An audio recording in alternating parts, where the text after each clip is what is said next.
그냥 잘생기진 않았지만 그냥 보기 싫을 정도는 아니다. 저는 이렇게 정말 생각하고 있습니다. 그래서 하나님이 이렇게 이런 때 세워야 되니까 보기 싫으면 또 안 되잖아. 그러니까 아유 아버지가 세우면 다 예쁘고 다 멋있어요. 할렐루야. 가끔 항상 하는 원해였습니다. 저 안 보고 막 여기만 보는 사람들한테 그래요. 잘생기진 않았지만 저 보기 싫지는 않은 정도니까 제를 보세요. 그런 이제 얘기를 합니다. 예, 오늘은 이제 기도를 마치고 하겠습니다. 예, 오늘은 제가 어떤 식으로 제가 여기서 지금 말씀을 저는 하고 있냐면 화요일 날은 맨 앞부분을 창세기를 중심으로 해서 이렇게 쭉 진행하고 있고요. 그리고 일요일 날 예배는 맨 끝에 부분 계시록을 중심으로 해서 이렇게 진행을 하고 있습니다. 네, 그런 상황에서 지금 계시록 이제 2장과 2장을 이제 하는 내용입니다. 1장을 하는데 한 3시간 했죠. 3-4시간 했는데 제가 한 장 하는데 한 보통 서너 시간씩 합니다. 그래서 왜냐면 좀 무슨 교재 주신다 그러고 안 주시는 거. 제 책이 거의 다 팔려가지고 몇 번 안 아니 이 나왔는데 계시록 이거. 예, 그러니까 이 책이 있어요. 예, 그래서 제가 이 국학 자료에다 출판을 해가지고 각 신학대학에서 다 배분을 했었어요.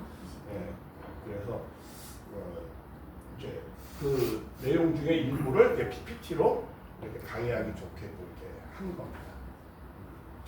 일단 그 7교회는 그때 당시에 교회가 실제적으로 있었던 교회입니다. 여기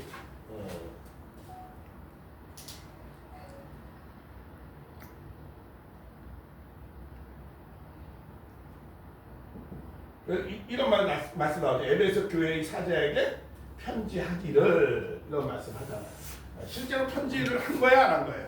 한 거예요. 그때 실제적으로 한 15개 정도 교회가 있는데 7교회를 대표로, 왜냐면 그때 안디옥 교회도 있었고 또 알렉산드라 교회도 있었습니다. 근데 이제 그 중에서 7교회를 이제 하나님, 예수님이 이제 보여주는 거죠. 왜냐하면 지금 사도 요한은 반모라는 섬에 있잖아요. 그러니까 그 현재 상황을 잘 모르잖아요. 이거는 시제가 어떤 시대라고요? 현재 시대입니다. 과거 시대도 아니고 미래 시대도 아니고 현 상황을 설명하는 거예요. 왜냐하면 계시록은 시제가 어떻게 있다고 했어요? 세 개의 시제가 같이 들어가 있습니다. 분명히 계시록 자체가 설명을 하고 있어요. 세 개의 시제가 있다고. 네가 본 것. 풍모는 과거잖아요. 그렇죠? 지금까지 쭉 말씀한 거. 그리고 뭐야? 지금 있는 일. 이거 현재죠. 그렇죠? 지금 있는 일. 어떤 지금 있는 일을 어디에서 설명하는 거예요? 2장, 3장에서 설명하는 거예요. 그리고 장차 될 일. 이거는 어떤 거예요? 바로 미래 시제죠. 미래 시제죠. 그래서 이거는 어디부터요? 4장부터. 그래서 말씀을 하고 있습니다. 자체에서 뭐라고 하고 있어요? 이 일 후에 될 일을, 마땅히 될 일을 내가 너에게 보여주리라. 이제 사도 요한을 이제 하늘문이 열려서 이렇게 보여주면서 보여주고 있습니다. 이거는 뭐예요? 그러니까 항상 요한계시록에 쓰여 있는 문구를 우리가 기본적인 그것을 1차적으로 제일 그걸 바탕으로 해서 우리가 해석을 해야 되는 겁니다. 그거 바탕을 두지 않고 다르게 막 해석하면 그거는 자기 식으로 막 해석하는 거잖아요. 그러니까 여기서도 시제를 분명히 말씀하고 있어요. 네가 본 거. 과거잖아요. 그렇죠? 그리고 지금 있는 일. 지금 있는 일이라는 게 뭐야? 7교회죠. 상황을 이제 2장, 3장 쫙 이렇게 보여준다. 그리고 뭐라고 했어요? 장차 될 일을 내게 보여주리라. 이렇게 나오는 거예요. 그래서 4장부터가 이제 미래 시대가 되어져 있습니다. 4장에 정말 그렇게 시작하잖아. 이 일 후에 마땅히 될 일을 내가 보여주리라 하는 게 나오잖아요. 그래서 제가 왜 이 시대를 얘기하냐면 이걸 보는 그 시대의 관점이 한 서너 가지가 있어요. 이게 과거파라고 해가지고 이게 로마 시대 때 되어졌던 내용만을 북한에서 설명하는 거예요. 이게 과거. 그 다음에 또 뭐야? 이게 또 미래학파라고 해가지고 이건 1장부터 시작해서 전부 다 뭐야? 미래 시대로 해석하는 사람들이 있어요. 그거는 또 좀 너무 막 자기 식대로 막 마음대로 해석하는 또 그런 문제점이 있어요. 또 이게 또 과거 시대로만 전부 보면 또 무슨 문제가 있어요? 그러면 이게 후세에게 볼 일이 없죠. 이게 왜냐면은 앞으로 오셔야 될 재림 주님이 성취해야 될 말씀을 지금 하는 건데 그러면 과거 시대로만 본다면 의미가 없잖아요. 예, 그렇기 때문에 그럼 어떻게 보느냐? 요한계시록의 자체가 스스로를 자증하고 있어요. 그걸 갖다 뭐라고 해요? 성경의 자증성이라고 그러잖아요. 성경이 스스로 증거한단 말이에요. 그런 내용들이 여기저기에 이 요한계시록이 있습니다. 그래서 스스로 자증을 합니다. 뭐라고 그래? 네가 본 과거, 지금 있는 일, 현재, 그 다음에 장차, 될 미래. 이런 관점에서 봐야지. 그렇게 하나 기록했으니까. 네. 그래서 그런 내용을 우리가 그래서 이제 2장, 3장부터는 뭐예요? 자, 그리고 여기서 이제 이런 말씀이 있죠. 맨 마지막 절에. 이것도 조금 한번 자세하게 다 설명을 했지만, 그리고 이것도 이제 처음 참여하시는 분이 두 분 계셔서 잠깐 말씀드리겠습니다. 네가 왜 일곱 교회의 비밀 여기 이제 이렇게 말씀하죠. 여기 네가 본 것은 일곱 교회의 비밀. 그 다음에 일곱 교회의 비밀은 뭐다? 일곱 교회 사주. 사자. 이렇게. 그 다음에 또 일곱 축제는 뭐라고 그래요? 일곱 개. 일곱 교회다. 이게 성경이 스스로를 해석해요. 아멘. 이것이 가장 원론적으로 우리가 봐야 돼요. 다르게 해석하면 안 되잖아. 그렇죠? 이렇게 해석했잖아. 일곱 교회의 비밀은 일곱 사자. 교회의 사자다라고 얘기했고. 또 뭐야? 일곱 축제는 뭐 일곱 교회. 교회다. 이렇게 해석을 했는데 뭐 다른 사족을 다 이렇게 안 돼. 안 되는 거죠. 그래서 자 그러면 이 계시록에는 네 가지의 비밀이 있어요. 여기 일곱 교회와 일곱 교회의 비밀이 있고 또 두 번째는 하나님의 비밀이 있어요. 그 다음에 또 뭐 있어요? 짐승의 비밀이 있고 또 무슨 비밀이 있어요? 음녀의 비밀이 있어요. 이 네 개의 비밀이 있습니다. 그러니까 이 네 개의 비밀도 우리가 나중에 자세하게 잘 봐야 되는 겁니다. 자 그런데 여기에 일곱 별의 비밀은 일곱 사자라. 일곱 사자는 해석이 두 가지로 할 수 있습니다. 하나는 이제 천사, 그렇죠? 실제적으로 원어에는 히브리 헬라어에는 앵겔스로 적혀져 있습니다. 원어에는 그래서 천사라고 일반적으로 보는 정통 신학이 있습니다. 그런데 또 성경에는 사자를 어떻게 말씀을 해? 우리 예수님 올 때 뭐야? 길예비 사자가 있다. 뭐 이러면서 세례 요한이라든가 뭐 이런 어떤 선지자들을 또 사자라고 하는 표현하는 데도 있어요. 그러면 여기서는 어떻게 그럼 해석을 해야 되느냐? 이거는 꼭 이거는 뭐다라고 우리가 함부로 얘기하기가 어려워요. 왜냐하면은 옛날에 유대인들이 우리는 항상 2000년 전에 그 상황을 고려하면서 이거 해석을 해야 됩니다. 왜 그러냐면 이 편지의 수신자가 누구예요? 우리의 편지라고 했잖아요. 편지글이요. 그러니까 편지면 수신자가 있잖아요. 그 수신자가 누굽니까? 우리입니까? 아니죠. 그때 당시 초대교인이죠. 1차적 수신자가. 근데 그 수신자의 내용을 우리가 지금 이 시대에 우리가 해석을 하는 거죠. 그렇죠?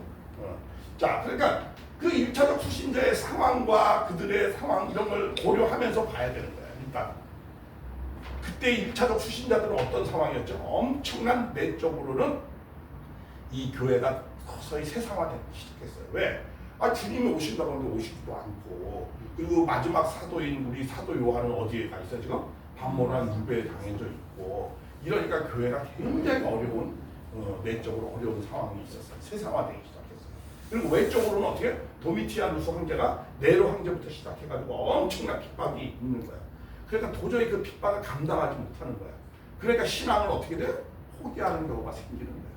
그러니까 어떻게 해요? 포기하지 말아야 될 거 아니야. 그렇죠? 그래서 너희들 참고 견뎌라. 그러면서 위로하고 격려하고 소망을 주려고 하는 거야. 이 요한계시록은 소망과 격려를 주려고 하는 거예요. 그래서 반드시 주님이 오셔서 너희들을 다 회복시켜주고 하나님 나라 일으켜줄 것이다. 그래서 이 요한계시록은 오복음서라는 말도 있어요. 복음 중에 복음이에요. 왜? 하나 주님이 오셔서 다 모든 걸 회복해준다고 하니까. 그러니까 얼마나 복음적인 말씀입니까? 그러니까 요한계시록을 막 공포를 조장하면서 막 소망을 줘요. 그렇죠. 공포를 준다든가 막 겁준다든가 그거 갖고 막 이용해가지고 막 영혼에게 막 그냥 그럼 돼 안 돼요? 안 되는 거예요. 이거는 격려와 소망과 위로를 주는 책이에요. 그러니까 그런 내용들을 잘 우리가 고려를 하면서 봐야 됩니다. 그래서 모든 해석을 우리가 다 소망적으로 우리의 격려하기 위해서 그런 내용이었다는 것을 잘 이해를 하고 봐야 돼요. 자, 그러면은 여기서 그때 당시에는 내가 그랬죠. 그 교회는 다 누가 수호령이 있어요. 어떤 수호령? 천사의 수호령이 있어서 그 교회를 지켜준다고 하는 그런 믿음을 갖고 있었어요. 아, 우리는 천사가 보호해줘. 우리 개인 할 때는 그렇잖아. 아, 나는 천사가 동행해서 나를 갖다가 이렇게 네. 협조해줘. 뭐 이렇게 말씀하잖아요. 네. 그와 마찬가지로 교회는 누가 보호해준다? 천사가 보호해준다. 그래서 여기는 앵겔스라고 원어에는 그렇게 적혀 있어요. 네, 그리고 또 하나는 아까 이 목회자를 상대. 왜냐면 주님의 앞에 그 예비하면서 그러니까 목회자를 상징할 수도 있어요. 맞아요. 당당 그 목회자들이 다 있었으니까. 네. 그러니까 그런 사람들은 어떻게 보면 선지자 예언자들 입장이니까. 먹히죠. 그 사람들한테 편지를 한다. 위로와 격려를 하기 위해서 뭐 이렇게 생각할 수도 있는 내용입니다. 두 가지 해석이 다 가능해요. 근데 이것은 꼭 뭐다 이렇게 단정지기는 좀 어려워요. 그래서 그게 좀 분분해요. 자, 그리고 자, 일곱 촛대는 뭐다? 일곱 교회다. 교회예요. 그러니까 이 여기서 이제 교회가 이제 쭉 나오죠 뒤에, 그렇죠? 그러니까 그건 뭐에 대해서 얘기한 거예요? 그때 당시에 있는 교회에 대해서 말씀한 거예요. 왜냐하면은 하나님이 내가 보고 오른손에는 뭐예요? 예수님이 모든 교회와 선지자와 목회자와 천사와 이런 모든 걸 누가 주관한다? 예수님이 주관하신다. 내 오른손이랑 가장 가깝다라는 뜻이에요. 권능도 나타내고 가장 가깝다라는 뜻도 나타납니다. 오른손이라고. 제 오른팔이야. 이게 가장 가깝다라는 것도 있고 또 하나는 권능, 지금 말하면 그런 것도 나타나는 거예요. 그래서 그러니까 한마디로 말하면 지금 초대교회 모든 상황은 다 누가 주관하신다? 예수님이 다 주관하신다. 이제 이런 상황을 말씀하는 거야. 다 내가 주관하고 있으니까 걱정하지 말아라. 이제 이렇게 말씀을 하는 겁니다. 그래서 그 일곱 교회의 상황을 우리가 도표로 좀 우리가 이해를 할 필요가 있습니다. 자, 일곱 교회는 이제 맨 처음에는 항상 주님의 모습이 나옵니다. 근데 이 주님의 모습이 교회에 나타나는 그 모습이 다 제각기 달라요. 근데 이 나타나는 모습에 메시지가 있습니다. 이 메시지를 우리가 잘 이해할 필요가 있습니다. 여기에 에베소에 나타나는 일곱 금족대 사이로 걸어 다니시는 주님, 이거는 무슨 뜻이에요? 모든 교회는 내가 주관자다 이런 것이고, 여기에 부활하신 예수님, 이거는 뭐예요? 서머나 교회가 그때 당시에 있었어요. 근데 그 서머나 교회가 제일 많이 핍박받고 제일 많이 순교를 했었어요. 그러니까 그들에게 죽음을 두려워하지 말라라고 권면해주고 싶은 거야. 그러니까 뭘로 나타나는 거야? 부활하신 예수님으로 나타난 거야. 죽음을 두려워하지 말라는 거야. 나도 이렇게 부활했다는 거야. 그러니까 너희들 아무리 목숨을 걸고라도 믿음을 지켜라. 이런 내용의 메시지가 있는 겁니다. 이거는 뭐야? 좌우의 날성검. 이거는 뭐냐면 그때 당시 이교도의 생각을 많이 교회가 이교도의 그런 교리를 많이 받아들이고 이세벨의 그런 미혹당하고 여러 가지, 그러니까 뭐예요? 좌우의 날성검이라는 건 뭐야? 말씀을 기준으로 중심으로 해서 치우치지 말고 말씀을 정확하게 중심을 잡아서 가라. 뭐 이런 뜻입니다. 그리고 이거 불꽃 같은 노, 이건 막 행음하고 막 타락하고 막 그러는 교회예요. 그러니까 어떻게 돼? 불꽃같이 나타나 빛난 주석, 심판주의 그런 예수님으로 나타나는 겁니다. 그래서 우리가 각 모든 교회마다 어느 교회는 어떤 모습으로 나타날까? 우리 교회는 어떤 모습으로 나타날까? 저도 교회를 운영하고 있고 섬기고 있지만 우리 교회는 주님이 오신다면 어떤 모습으로 나타날까? 이런 생각도 좀 해봅니다. 스스로가. 네. 그래서 이렇게 자, 그런 다음에 맨 처음에는 칭찬을 합니다. 항상. 우리도 그렇잖아요. 애들을 볼 때는 처음에는 뭘 해줘야 돼요? 칭찬해야 됩니다. 항상 책망부터 하면 돼요, 안 돼요? 안 돼요. 칭찬부터 해요. 그래서 모든 걸 칭찬을 합니다. 이렇게. 칭찬을 하는데 여기에는요, 두 개의 교회는 전혀 칭찬을 받지 못하는 교회가 있어요. 책망만 받아요. 그 두 교회가 뭐냐면 하나는 이 버가모 교회, 그 다음에 저 4대, 여기 뒤에 나온 4대 교회. 4대 교회는 책망만 받아요. 시작이 뭐야? 네가 살았다 하는 이름을 가서보다 죽은 자다. 이렇게 시작을 해. 책망만 받는 교회야, 4대 교회가. 네. 왜 그러면 안 돼요. 또 하나의 교회는 뭐야? 라오디아인데. 그죠? 그것도 책망만 받아요.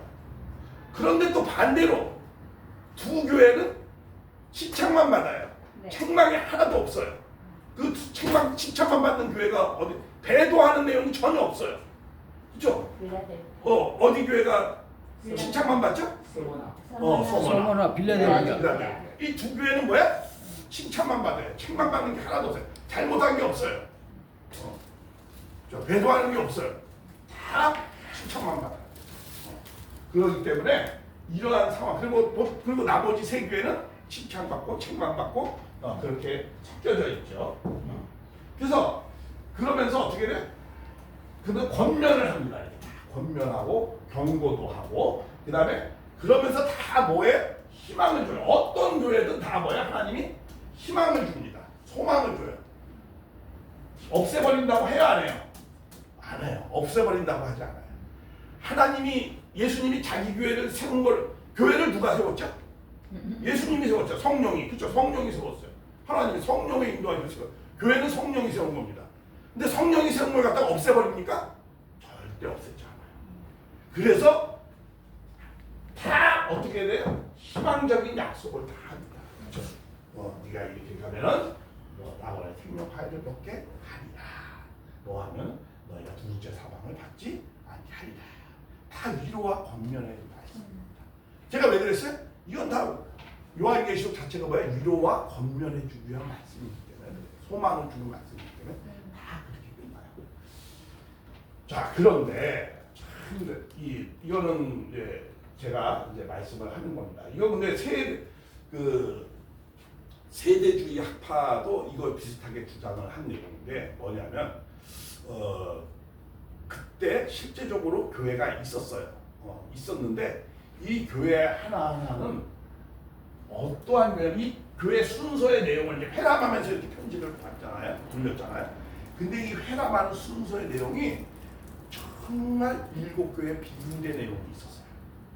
어떤 비밀의 내용이 있었냐면 이 7교회의 이 순서의 내용을 쭉 보니까 이건 기독교 2000년사하고 2000년사의 그 시대적인 상황하고 너무 닮아 있는 거야. 야, 하나하나의 교회가 하나하나의 시대를 대표하고 있어요. 그래서 왜 그런가 내가 생각을 해봤어요. 그랬더니 자 2장 3장이고 4장은 미래 시대예요. 그러니까 미래는 누구에 대한 내용입니까? 재림 시대에 대한 내용입니다. 재림주에 대한 내용이야. 그럼 재림 시대가 열리기 전에 기독교 2000년사가 이제 있잖아요. 여러분도 한번 이런 생각해봐요. 생각해볼 수 있잖아요. 예를 들어 아담 이후에도 예수님도 4000년 만에 왔어요. 그렇죠? 메시아가 하나님이 인간이 타락하면 바로 메시아를 빨리 보내주고 싶어요? 천천히 보내주고 싶어요? 빨리 보내주고 싶죠. 빨리 보내주고 싶어요. 근데 왜 그렇게 늦게 왔죠? 자, 이게 하나의 그리고 또 예수님이 곧 온다고 그랬죠. 동네 한 바퀴 돌기 전에 온다고 했어요. 여기서 나를 볼 자가 있다고 했어요. 근데 우리 기독교의 입장에서 놓고 보면 아직 주님이 왔어 안 왔어? 안 왔어. 2000년이 됐는데도 안 왔어. 그러니까 불교인들 약간 그런 말을 해. 우리 보러 약간 비아냥을 되기 위해서 야 기독교 믿지 말래. 왜? 야 예수님이 사기꾼 아니냐? 야 곧 온다고 그랬는데 오기는 뭐 개뿔이 나오냐? 지금 2000년이 됐는데도 안 왔는데 뭘 예수님이 온다고 지금 사기친 것 같아. 뭐 이러면서 이제 그 논리를 펴는 것도 있어요. 좀 기독교에 대해서 좀 잘 이해하고 있는 스님들은. 그렇잖아. 곧 온다고 그랬는데. 근데 왜 안 오시느냐라는 거야.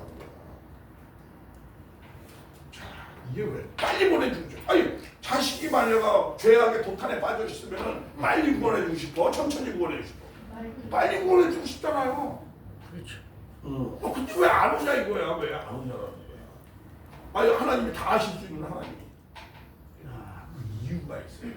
뭐냐면 메시아를 보내주는 건 하나님이 보내주는 거예요. 근데 메시아를 맞는 거는 누가 맞이하는 거죠? 인간이 맞이하는 거잖아. 그렇죠?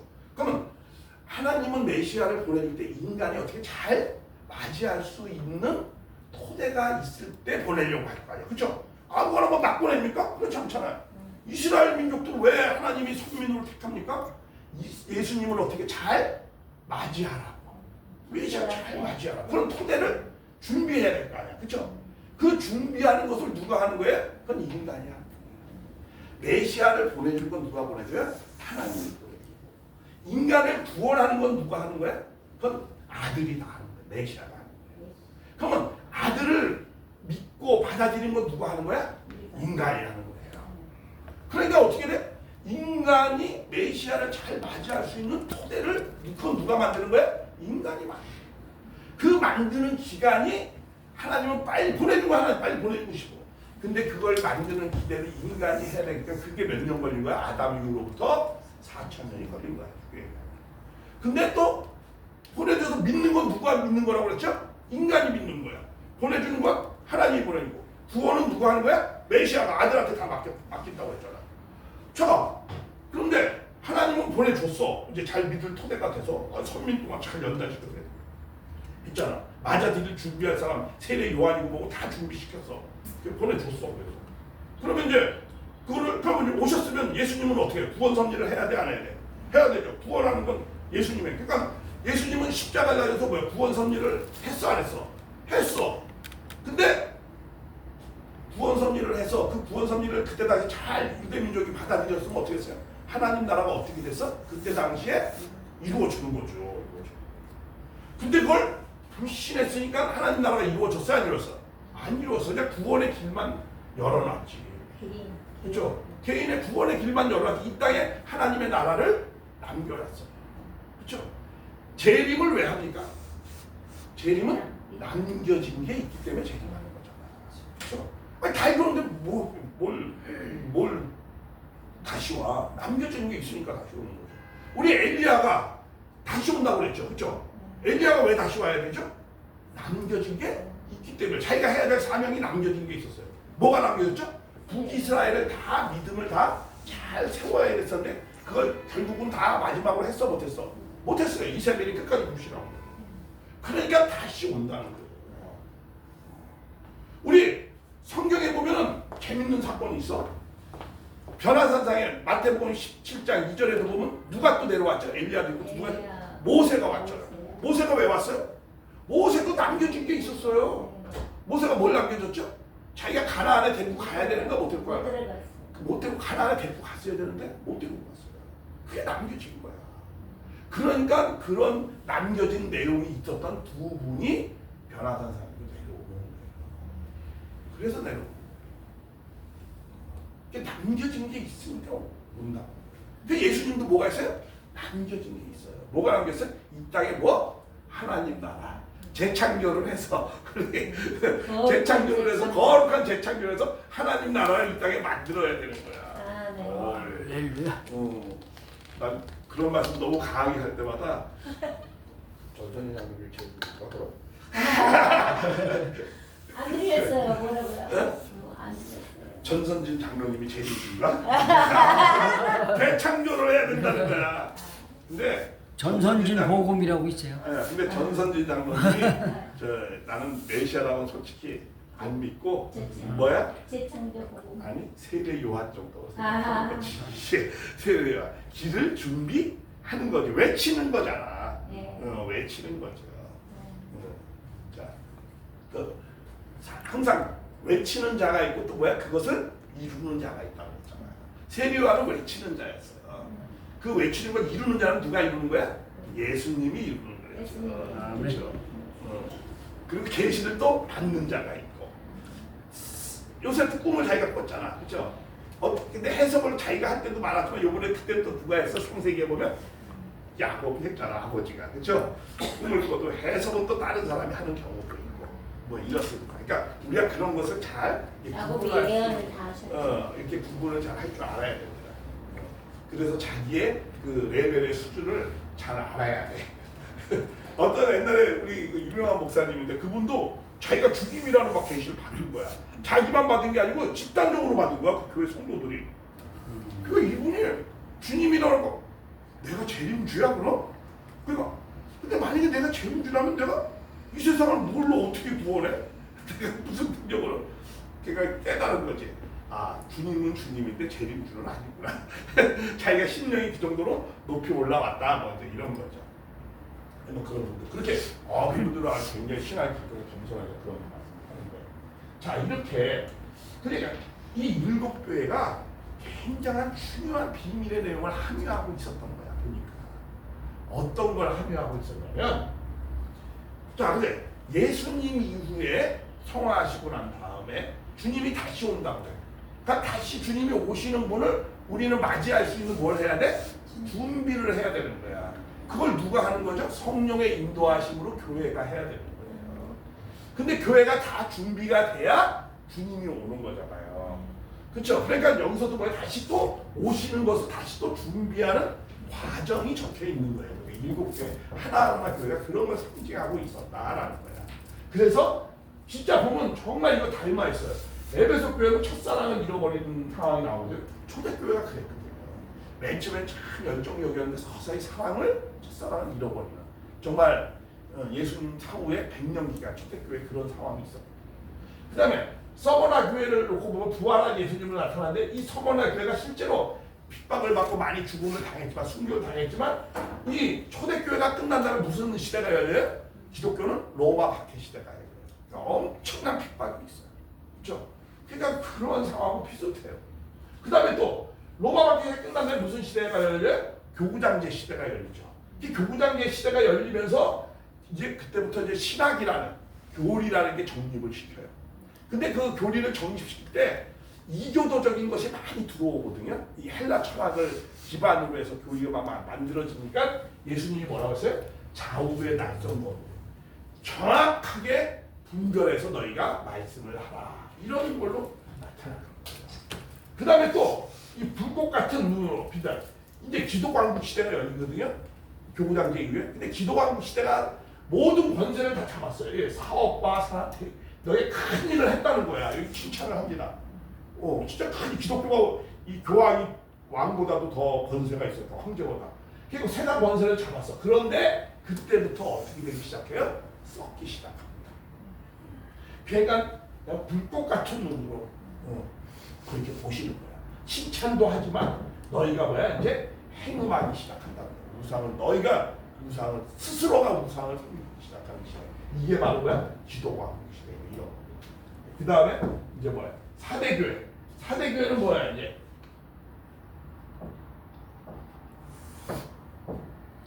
이 일곱 영과 일곱 별이 주님이야. 그러니까 이 모든 목회자와 모든 이 성령의 눈으로 이거 온전한 성령이다. 그렇죠? 그걸로 목회자의 모든 것을 주관하셔요. 그러면서 여기는 칭찬을 받자고 책망부터 받아요. 칭찬이 하나도 없어요. 칭찬이 하나도 없어요. 왜 그러느냐? 이 기독교 시대에 있어서 있잖아요. 가장 암흑한 시대가 어떤 시대예요? 중세 시대예요. 그렇죠? 동서왕조 분립되면서 그러면서 교황 포로도 되고 막 그런 시대가 있었잖아요. 아비뇽으로 포로되고 이런 시대가 가장 중세 암흑한 시대예요. 그러니까 이 사대교회가 그런 걸 상징하면서 그러면서 여기서부터 이제 여기서 물들지 않는 한두 사람이 나오기 시작해. 이게 루터라든가 이런 분이 나와요. 그래서 표현을 여기서 이렇게 해요. 더럽지 않은 몇 사람은 있다는 거야. 그래서 이 사람들이 나와가지고 빌라델비아 종교개혁을 합니다. 그러면서 뭐야? 다윗의 권위, 정말 영원한 그런 권세가. 그러면서 여기는 책망이 하나도 없어요. 책망이 없어요. 칭찬만 많아요. 그러면서 뭐 성전의 기둥이 될 거 많이. 너무 이게 뭐냐? 메시아 재가는 준비 시대. 다시 말하면은 이거는 뭐야? 이 종교개혁 이후의 시대. 그때 정말 교회가 막 확장되고 전도가 막 세계화가 되는 거거든요. 이때 본격적으로 세계화가 되거든요. 이때. 그래서 아까 그랬어요. 서머나 교회는 온통 핍박을 생명을 다하면서 받아감당하던 시대. 서머나 교회. 그러니까 책망이 없어요. 또 하나는 뭐예요? 교회가 세계화되는 거죠. 이게 칭찬만 있는 거예요. 그다음에 마지막으로 이건 현대교회. 현대교회. 그래서 여기 주님이 벌써 와 있다라고 설명해. 내가 똑똑 두드리고 있어. 주님이 와서. 그렇죠? 문 열어라 이거야. 내가 바깥에 문 밖에 기다리고 있으니까 빨리 문 열어라 이거야. 현대교회는 언제부터 시작해? 1920년부터 시작해. 주님이 와서 문 똑똑 두드리는 거야. 빨리 문 열어라. 내가 너희하고 같이 함께 하고 싶다고. 문 열어라.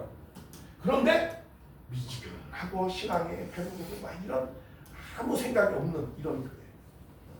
이게 왜 라오디아? 이게 칭찬이 없어요. 책망만 받아요. 자, 이게 이런 일곱 교회의 그 순서의 내용이 기독교 2000년사의 시대적인 내용하고 너무 닮아 있어요. 그래서 왜 이렇게 닮아 있는가 보니까 어떻게 일곱 교회는 다시 오실 주님을 맞기 위한 준비를 하는 것이다. 교회라는 게 뭐예요? 교회는 광야입니다. 지금 우리 그렇죠? 교회는 광야예요. 왜 교회가 지금 어려워요? 광야인데 여기서 눌러 앉잖아 그냥 자꾸 다 끝났다고 그러고 그러니까 교회가 어려운 거예요. 또 광야 주님이 왔을 때 교회는 진짜 이제 가나안으로 들어가는 거죠. 그러니까 그런 준비, 그러니까 뭐야? 교회는 재림 주님을 위한 뭐야? 신랑이 다시 오는 것을 준비하는 신부와 같은 교회거든. 그러니까 준비하는 거야. 그러니까 일곱 교회는 뭐야? 다시 오실 주님을 준비하기 위한 내용을 설명하고 있다라는 거야. 이게 중요한 비밀의 내용이 있었던 거예요. 그러니까 이러한 것을 보면서 우리가 이제 2장, 3장을 한번 들어가 보자. 항상 우리가 말씀을 공부할 때는 이 전체 숲을 봐야 돼. 숲을 보고 그 다음에 뭐야? 나무를 봐야지만이 이 조난당하지 않아. 그래서 계시록 때 1장부터 22장까지 전체 흐름을 다 보면서 그러면서 그 안에 들어가면서 한 장, 한 절 이렇게 한 단어를 봐야지만이 우리가 영원히 조난당하지 않습니다. 우리 그러면 이제 산 등성하려 이렇게 딱 이게 등성을 딱 등산을 할 때 딱 여기 있으면 어때요? 여기 이정표가 딱 있잖아요. 가기 전에 옆에 이정표가 딱 있어서 이렇게 가야 됩니다. 그렇죠? 우리도 마찬가지예요. 계시록은 들어갈 때 이런 쭉 들어가야 우리가 목적점에 하나님이 우리에게 계시해 주는 의도대로 우리가 잘 우리가 이해할 수 있다라는 거예요. 무턱대고 그냥 막 계시록은 막 안에 들어가면 약간 조난당하잖아요. 엉뚱한 삼천포로 막 빠지는 거예요. 그러니까 그래서 이 전체 흐름을 항상 저는 이 말씀을 하는 거예요. 처음에는 1장부터 22장까지 이게 몇 번 말씀을 드린 거예요. 그 다음에 또 중요한 또 2장, 3장 전체 말씀 드리고 그러면서 이제 하나하나 교회로 들어가 보자. 그래서 이제 이 에베소 교회를 한번 보자. 그 에베소 교회는 이제 바울이 개척한 교회죠. 그래서 아주 3대 교회 중에 하나죠 그때 당시에. 그리고 그때 이 에베소 교회는 그러나 또 우상도 많이 섬기고 뭐 그런 교회입니다. 근데 여기에 이제 에베소 교회에게 사자에게 편지하기로 편지했어요 안 했어요? 실제로 했어요. 이건 편지 글입니다. 그러니까 편지 글이기 때문에 반드시 뭐가 있어요? 받는 수신자가 있어요. 그렇죠? 수신자가 있어요. 이 에베소 교회는 로마 교회, 에베소 교회, 알렉산드리아 교회 이 3대 교회 중에 하나입니다. 그래서 이 로마 교회나 에베소 교회 다 바울이 개척을 한 그런 교회입니다. 그리고 아주 신전이 많이 있었던 그런 곳입니다. 해변가에 있고 그렇기 때문에 경제적으로도 괜찮았고 그래서 대신하는 뭐야? 잡다한 신앙을 많이 했었던 그런 교회입니다. 그런 그 환경 주변 환경이 그런 내용이 많이 있습니다. 자 그런데 에베소께 편지하기를 오른손에 이거는 하나님의 권능과 가장 가까이 있는 7뼈를 붙잡고 7 금쪽대 사이에 그러니까 모든 교회와 모든 목회자 모든 천사들은 다 누가 주관한다? 예수님이 주관하신다. 그래서 매일 칭찬을 하죠. 네에게 수고와 네 인내를 알고 또 네가 악한 자를 용납하지 아니었고 자칭 사도라 하되 아닌 자를 시험에서 거짓된 것을 드러냈다. 그러니까 자칭 사도라는 사람이 많이 있었나 봐. 그래서 여기서 다른 예언서는 있잖아요. 자기 예언서를 쓸 때 이것도 예언서 중에 편지 그리면서 또 예언서잖아요. 계시록이지만 근데 예언서를 쓸 때는 저자의 이름을 밝히지 않습니다. 보통. 그런데 제가 그랬잖아요. 이 사도 요한은 자기 저자를 밝혔어 안 밝혔어? 밝혔어요. 그렇죠? 내가 솜사통에서 내가 받았다. 이렇게 반모서를 받았다는 걸 밝힙니다. 이거는 그건 왜 그래요? 그때 당시 뭐가 많아서? 사도라는 사람이 많아서 그런 거예요. 그래서 밝힌 거예요. 자 그러면서 근데 그런 것들을 너희가 다 어떻게 돼? 시험하여 그 거짓된 것을 드러내게 했다는 거야. 악한 자들을 용납하자고. 그러니까 이 에베소 교회는 뭐가 강한 교회예요? 말씀이 강한 교회야. 교회마다 좀 특징이 있잖아요. 그렇죠?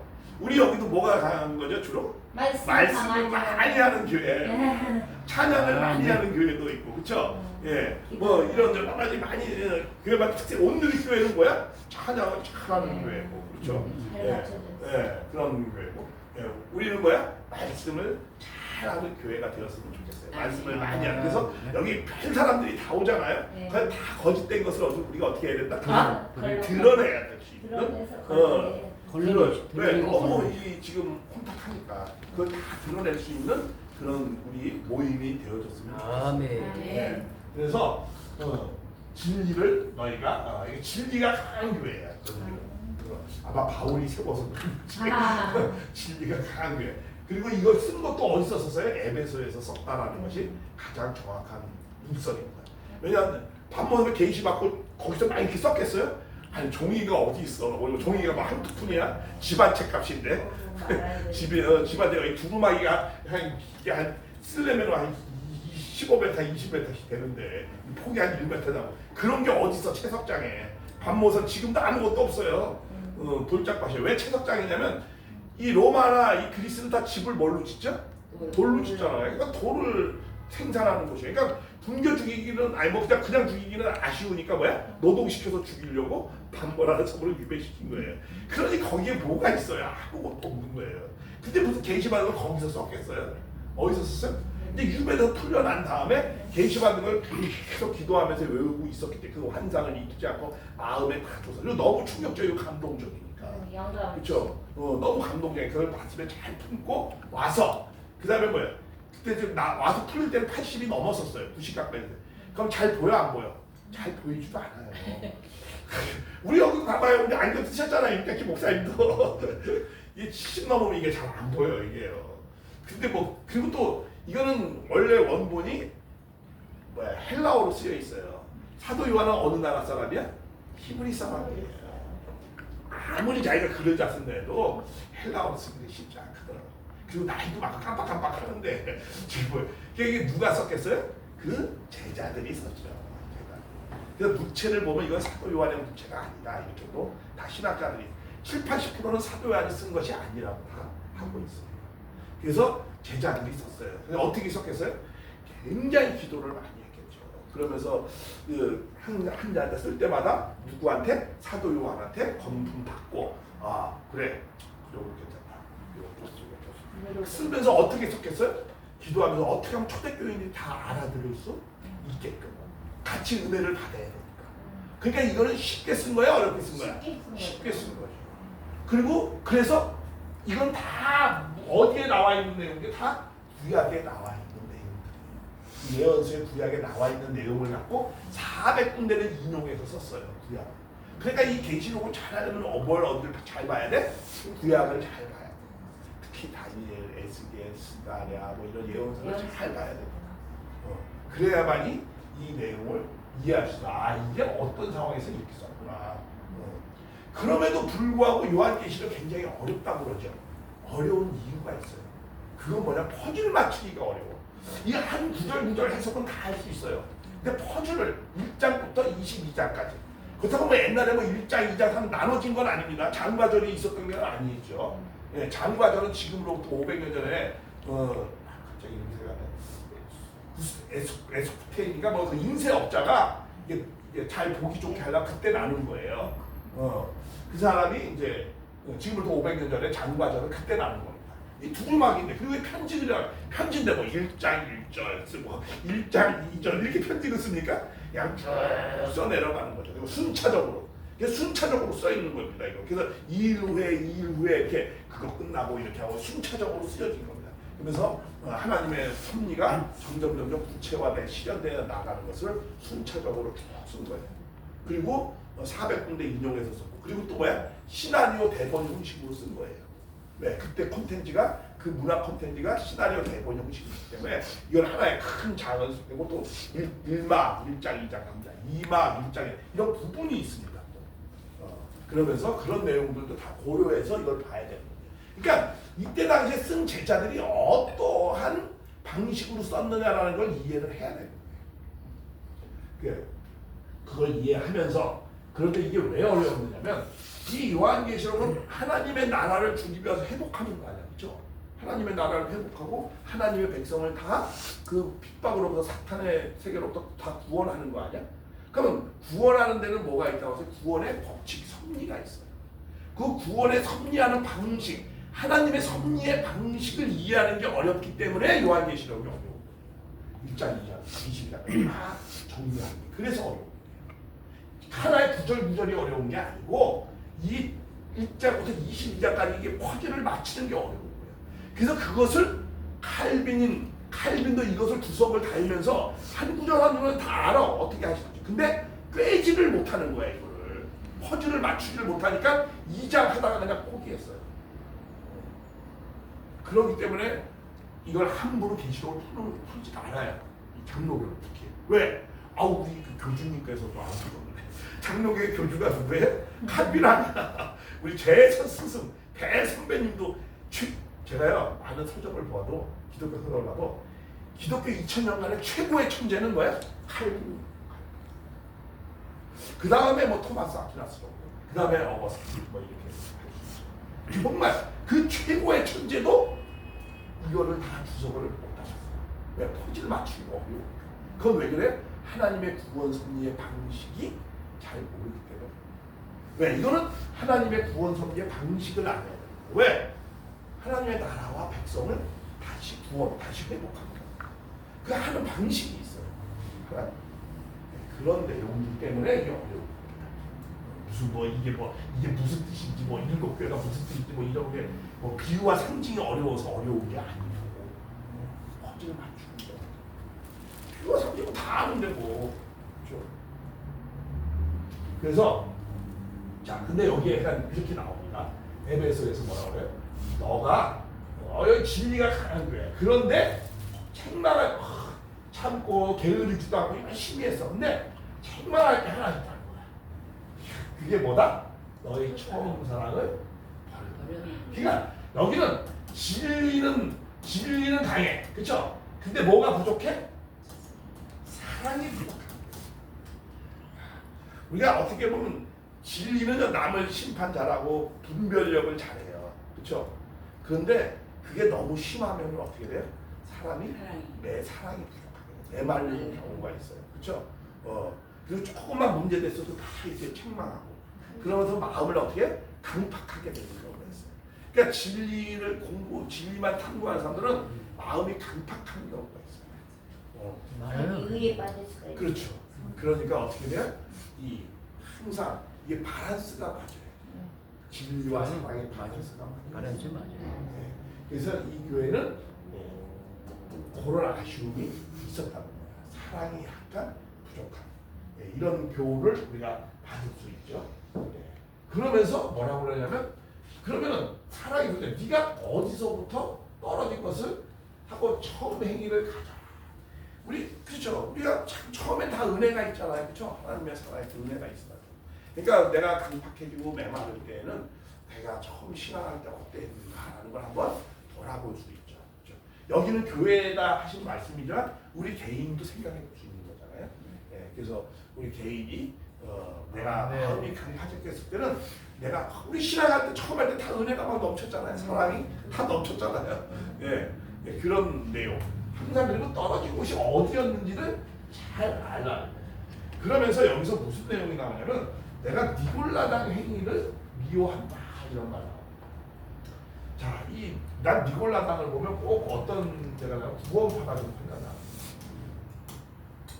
이게 왜 그러냐면 원래 니골라라는 그 집사가 굉장히 그때 당시 있었던 분입니다. 집사가 초대교회. 굉장히 신실하고 순결한 사람이었어요. 처음에는 그랬어요. 이 니골라 집사까지는. 근데 이러면서 그러니까 사람들이 많이 모일 거 아니야. 막 다른 데는 막 교회가 세상화 되는데 여기 니골라 집사 중심으로 굉장히 거룩하고 깨끗한 이런 모임을 갖고 있어. 그러니까 점점 좋아지고 있었어. 그런데 어떤 문제가 생기냐면 2대에 가면서 3대 가면서 조금씩 변질되기 시작해. 왜 그러느냐 하면 이들이 이때 당시에는 지금 어떠한 문화권에 있어요? 이 교회가 이 헬라 문화권에 있는 겁니다. 그 헬라 문화권은 이원론적인 이 사고가 있어요. 항상 영적인 세계는 뭐다? 깨끗하고 이 지상은 어떻다? 더러운 세계다. 그래서 육은 더럽고 항상 영은 깨끗하다 이래야. 그런 사고가 있어요. 근데 그거는 인간에 대한 정확한 이해를 몰라서 그런 거예요. 왜냐면 인간의 육도 누가 창조했죠? 하나님 창조했으니까 처음부터 더러운 거였어요? 아니죠. 처음부터 더러운 게 아니었죠. 다 좋은 거예요. 근데 육이 더럽고 깨끗한 것은 뭐가 결정하는 거예요? 영이 결정하는 거예요.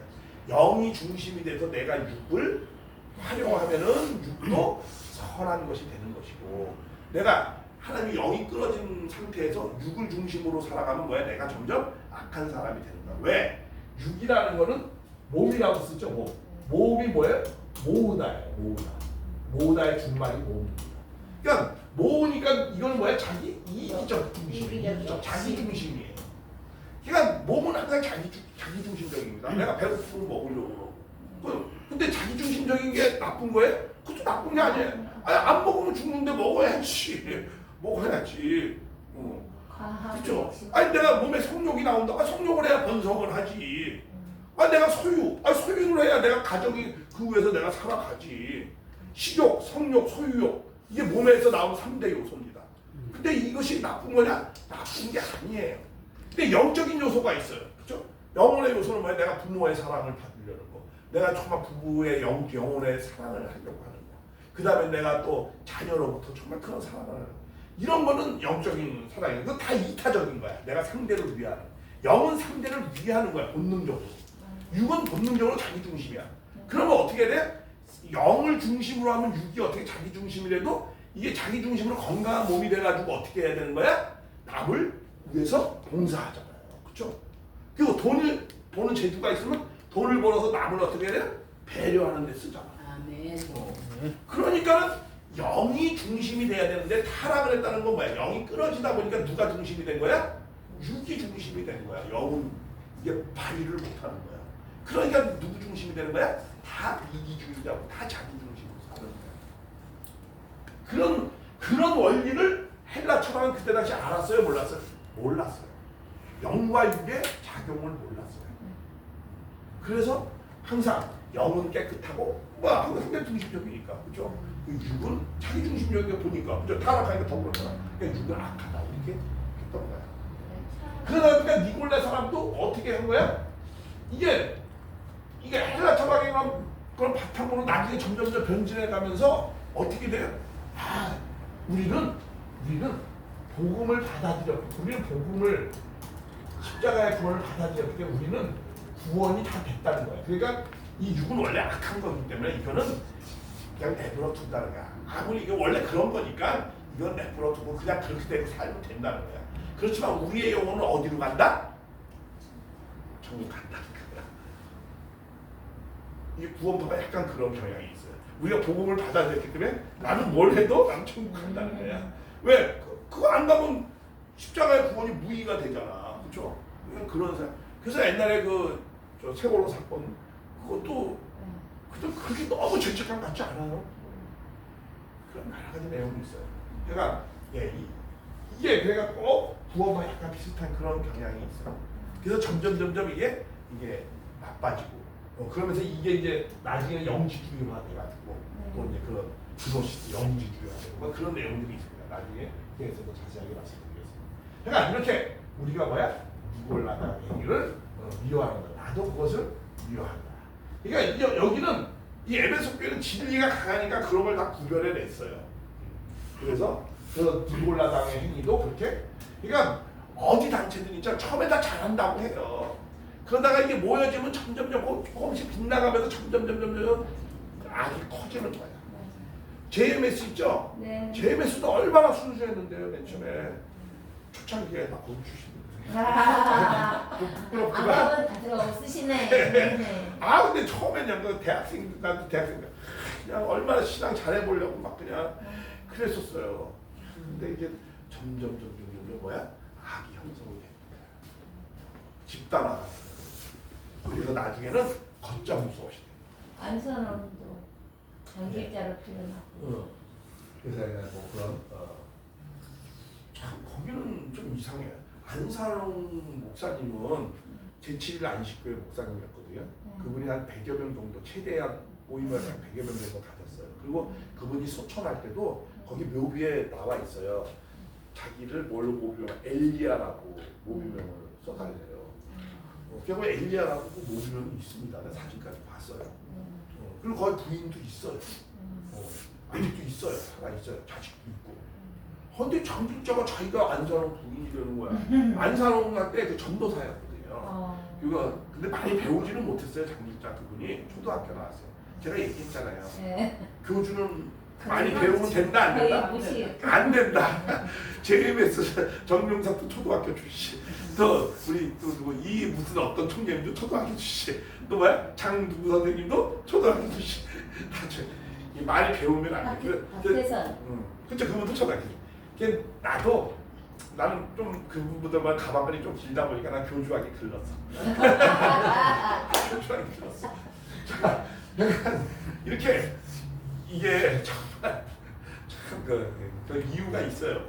내가 한번 그런 심리를 한번 단무지 내가 거기에 단순 무시 아니야 내가요 이런 것이 있었어요. 뭐 있었냐면 이게 조금만 얘기해도 되겠죠? 이게 사람의 심리가 다 비슷한 우리 비밀식 안 있었는데 뭐냐면 있죠. 내가 거기를 내가 간 이유 왜 가게 되냐? 사람이 그럴 거야. 아니 뭐야 똑똑한 사람한테 왜 이렇게 머저리 밑에 가서 그렇게 가서 이러고 있어? 다 머저리 밑에 가서 있는 거 아니야? 배운 사람이 대학 나온 사람 초등학교 밑에 가서 그냥 이러고 있잖아. 한심하잖아 다들. 왜 저 한심한 짓을 했을까? 정주현 씨도 다 많이 배운다는 걸 데리고 있었대. 정주영은 특별한 분이에요. 그분은 인문학이 굉장히 뛰어난 사람이에요. 정주영 현대분은 그런 인문학이 굉장히 수준이 높은 사람이에요. 자, 내 강점. 제가 있죠. 저는 어디에 굉장히 고민이 많았어요. 예정론에 고민이 많았어요. 왜냐면 그때 분사독재 시대였어요. 우리가 80학번 세대. 그러니까 분사대는 막 독재를 하는데 근데 교회에서는 있잖아 데모를 안 하는 거야. 뭐 좀 짱돌이라도 좀 하나 던져야 될 거 아니야. 뭐 힘이 없어도 좀 욕이라도 하고. 근데 우리 기도하잖아. 이게 다 하나님의 뜻이라는 거야. 뭔가 하나님 뜻이 있다는 거야. 주스 무슨 개뿔 같은 거 이런 뜻도 있나? 아이씨 하나님 참 이상하다 이거. 막 그래가지고 그게 보니까 내 예정론에 고민하고 있는 거야. 예정론은 모든 것은 다 하나님 누가 주관하신다? 하나님이 주관하니까 이것도 누구의 뜻이다? 하나님의 뜻이다. 그러니까 고칠 필요가 있어 없어? 없어요. 다중적으로 고쳐질 거라는 거야. 우리 기도만 하고 있으면 된다는 거야. 나 이거 받아들이기 되게 힘들더라고. 그런데 고민을 하고 있었는데 내 친구가 와가지고 나한테 그러는 거야. 너의 그 고민을 해결해 줄 분이 있다는 거야. 그래? 사람 굉장히 고민하고 질문이 있으면 그걸 답을 알고 싶잖아요. 그러니까 그 교회를 갔어요 내가. 적기에 딱 친구가 그러니까 거기 다 갔죠. 근데 거기서 예정론 강의를 해주는데 눈이 확 띄어진다. 이거는 하나님의 선만 예정했지 악을 예정한 건 아니다.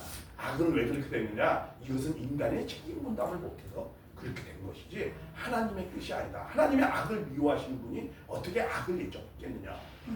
이렇게 말씀을 쫙 하는 거야. 거기에서 그냥 되게 확 뛰어지더라고.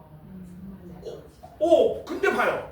이거를 칼빈도 어느 신학자도 이걸 풀어주지 못했는데 저 초등학교 나온 사람이 그걸 갖다 해석을 해주는 거야. 만약에 그 사람이 신학 공부를 하고 신학 박사였다 그러면 뭐 어떻게 생각해? 많은 논리 중에 하나로 저거를 공부한 걸 나한테 가르쳐줬다. 이렇게 난 생각할 거 아니야. 근데 그분이 뭐라고 그러는 거야? 자기가 계시받았다는 거야. 근데 나는 계시받았다는 걸 믿을 수밖에 없는 거야. 왜? 일반 신학대학도 해석을 못 해주는 걸 정명석이 해석을 해주니까 초등학교밖에 안 나온 사람이. 그러니까 나는 그걸 계시라고 믿어 안 믿어? 믿게 되죠. 그러니까 그 하나를 믿으니까 나머지 비유로를 또 강의를 해주더라고. 비유로 강의 안 되고 다 믿어지는 거야 이제. 다 믿어. 그 다음부터는 뭐 그냥 다 믿어지는 거야. 사람이 그렇더라고. 내가 그러면서 내가 JMS를 열심히 하고. 그래서 열심히 해.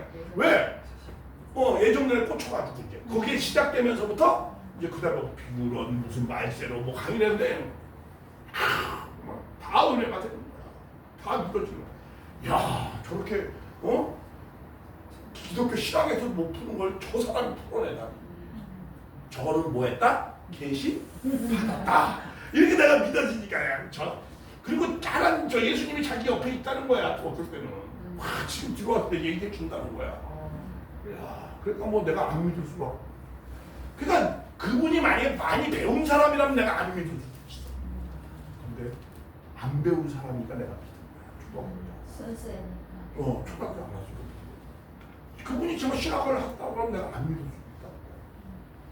그러니까 거기서 정말 그게 그냥 카리스마. 그러면서 뭐 자기 초등학교 나온 걸 갖다 뭐라고 표현하죠? 예수님도 못 배웠대. 글을 잘 모른대. 나 또 그것도 믿었지. 이 개뿔이 내가 이제 나중에 나가서 또 보니까 이제 하나를 믿으니까 다 믿어. 그죠. 근데 예수님은요 그때 당시에 내가 뭐라 했어요? 최고의 0.1%에 들어가는 지식인이었어요. 왜? 이사야를 탁 해당해서 누가복음을 나오잖아. 5장에 이사야 복음서를 탁 피면서 이사야는 이 병든 자에게 그걸 해석을 딱 하잖아. 아니 그때 글을 아는 사람이 얼마나 있었겠어요. 유대 백성 중에서. 회장님 가서 결론도 1%도 안 돼요. 아니 로마 최고의 로마의 학문의 전당인 로마에도 그 헬라어를 아는 사람이 몇 프로야? 3%가 안 됐어요. 3%가 안 됐어요. 근데 식민자에는 유대 민족이 어떻게 자기네들의 경전을 읽어요? 그건 특별한 사사를 받은 랍비들만 읽는 거예요. 아니 제자들도 글을 몰랐잖아요. 그래서 엘리야가 뭐 오는 것도 몰랐잖아요. 경전을 못 읽으니까. 근데 예수님은 읽는 것을 넘어서 어떻게 그것을 해석했어요. 그러니까 예수님은 최고의 학문을 배운 사람이에요. 그때. 그리고 많은 내가 보면은 이 복음서를 보면은 저는 비교도 많이 하거든요. 힌두 종교도 들어와 있고 불교도 들어와 있고 다 들어가 있어요. 거기에 예수님. 하나님이 네가 내 안에 내가 너희 안에. 이거는 무슨 종교야? 힌두교의 핵심 교리예요. 힌두교는 이렇게 나마스테 이러잖아요. 그렇죠? 나마스테가 무슨 말이에요? 내가 당신 안에 있는 하나님을 믿는다는 거. 당신 안에 하나님이 있다. 유대인은 하나님이 어디 있다고 그랬어요? 저 멀리 우리가 닿지 않는 곳에 있다고, 어떤 신비한 곳에 있다고 믿었었어요. 근데 예수님은 어디에 있다고 그랬어요? 네 안에 있다고 그랬었어요. 하나님이. 근데 이거는 그런 걸 다 아는 분이야. 엄청나. 그 12살 때 결론했대. 천재야, 천재. 천재야. 근데 이걸 갖다 정명석이 뭐라고 해? 예수님도 글을 몰랐대. 하나님가 목수였는데 무슨 글을 알고 못 배웠다는 거야. 하나님 못 배운 사람을 들어서 쓴다는 거야. 근데 안 믿었지 맨 처음에는. 자기를. 그래서 자기를 빗대어서 얘기하려고. 그러니까 사람이 그렇게 되는 거예요. 심리가 이해가 되죠. 내가 그렇게 되고. 이해가 되네. 그렇게 되는 거예요. 그러고 난 다음에 그 주변에 똑똑한 사람이 엄청 많았어.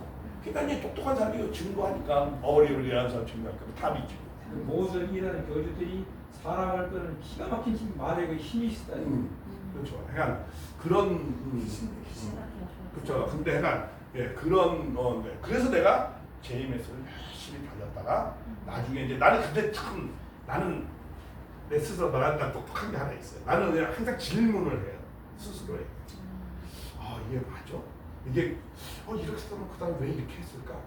왜 하나님이 이래 했을까? 항상 질문을 해요. 왜냐면 저 철학적 사고가 있거든요. 올바로 신앙하려면 철학적 사고를 해야 되잖아요. 하나님 왜 인간을 만들었어? 안 만들면 안 돼. 근데 만들었는데 왜 남자 여자를 만들었어? 남자와 만들면 안 돼. 왜 인간을 만든 영과 육구를 만들었어? 영만 있으면 안 돼? 왜 하나님이 왜 영계와 지상을 만들었어? 그냥 지상에서만 영원히 살 거라면 지상에서만 만들지 왜 영계를 왜 만들었어? 그렇죠? 거기 또 더 좋은 곳이래 지상보다. 그런 거 질문하잖아요, 그렇죠? 왜 천사 그리고 왜 인간의 영혼은 성장을 통해서 완성하는 거야? 천사는 처음부터 완성된 그 자체고 인간은 성장을 통해서 영혼이 완성하는 거 아니야? 왜 그렇게 만들었어? 이 모든 존재에 대한 질문을 저는 항상 해요. 그 섭리에 대해서 아까도 얘기했잖아. 하나님 보내면 빨리 보내주지 왜 천천히 보내줘? 그 이유가 뭐야? 아까 다 설명했어요. 다 그런 내용들을 계속 질문을 해요. 질문하면서 질문하는 거예요. 그렇죠. 그러면서 내가 깨지는 거야. 그리고 그걸 알기 위해서 다른 데 포럼도 열심히 가서 열심히 듣고 메모를 해. 그러면 어떻게 되는 거예요? 나는요 내가 생각한 걸 갖다가 보통 사람들은요 자기가 생각하고 있는 선입점 나름대로 선입점이잖아. 다 선입점은 다 있어. 나도 선입점이 있죠. 그 왜 못 보냐면 왜 이유가 있어요 사람이. 그 왜냐면 그 선입점을 남의 강의를 때 고착화시켜요. 뭐냐 나한테 맞는 건 받아들이고 나하고 틀리면 저건 아니야 이렇게 생각을 해요. 어떤 책을 봐도 내가 맞는 거면은 아 이건 맞는 말씀이고 아니면은 뭐 이건 틀린 거야. 그래서 자기 생각을 고착화시켜서 자기 생각에서 못 나와요 그런 사람. 근데 저는 그런 사람이 아니었어요. 저는 항상 어떻게 남의 거 들으면서 내가 혹시 잘못 알고 있는 거 아닌가. 데카르트가 얘기하잖아요. 계속 의심하라. 그죠? 내가 혹시 잘못 알고 있는 건 아닌가. 그 남의 거 들으면서 아 이건 이런 것이었구나. 난 책을 보면서도 아 이거 내가 또 잘못 알고 있는 게 이런 게 또 중요한 게 있었구나. 이러면 내가 어떻게 돼요? 내 벽을 허물면서 내가 앞으로 나아가지 있어요. 점점.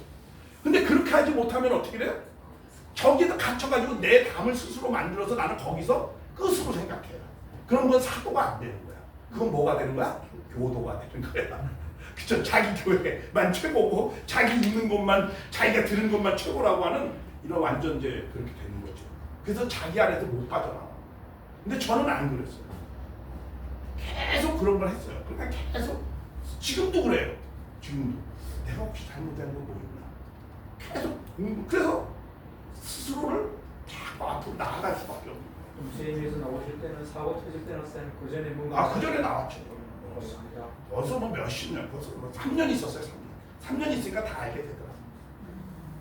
일부러 다 경험시키셨나 봐요. 그래서 이제 내가 이제 다행히 이제 그런 것들이 이제 있었기 때문에 모든 것을 깨달음을 갖고 또 나름대로 계시도 받을 수도 있고 또 가르침도 받을 수도 있고 그래서 저는 뭐 어떤 교인 되려고 생각하는 게 아닙니다. 참 인간이 되기 위해서 하는 거죠. 교장선 계신가 그 구원론이었어요.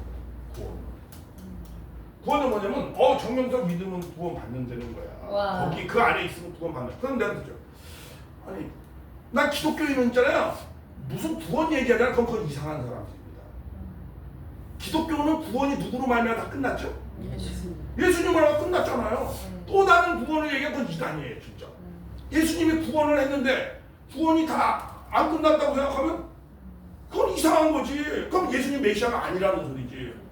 난 구세주인데 구세주가 구원을 안 했으면 구세주가 되는 거야 안 되는 거야? 안 되는 거지. 그러니까 예수님이 구원주다. 십자가의 구원이 그걸로 끝나야 되는데 또 다른 구원을 얘기한다? 그럼 그건 이단이 되는 거죠. 근데 여기도 또 다른 구원을 얘기하는 거야. 그래서 그럼 이 또 다른 구원이 어떠한 것을 우리에게 제시하는 거냐? 내가 그걸 물었어.